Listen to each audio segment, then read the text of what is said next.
छत्रपती संभाजी महाराज महाराष्ट्र प्रेरणा गीत पुरस्कार जाहीर। तर स्वातंत्र्यवीर सावरकरांच्या अनादि मी अनंत मी या गीताला पुरस्कार जाहीर झाल्यानंतर उपमुख्यमंत्री एकनाथ शिंदेंचं ट्विट।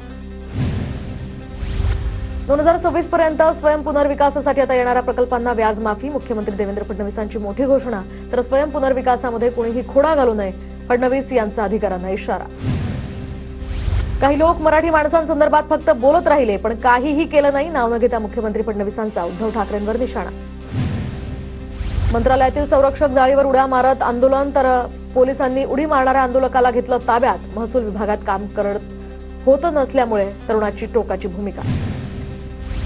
मंत्रालयात धक्काबुक्की करणाऱ्या पोलिसांविरोधात पत्रकार आक्रमक, तर धक्काबुक्कीचा निषेध करण्यासाठी पत्रकारांचं मंत्रालयामध्ये ठिय्या आंदोलन। उपमुख्यमंत्री शिंदेंनी घेतली पत्रकारांची भेट। राज्य सरकारी कर्मचाऱ्यांसाठी आनंदाची बातमी। राज्य सरकारी कर्मचाऱ्यांच्या महागाई भत्त्यात आता 3% वाढ।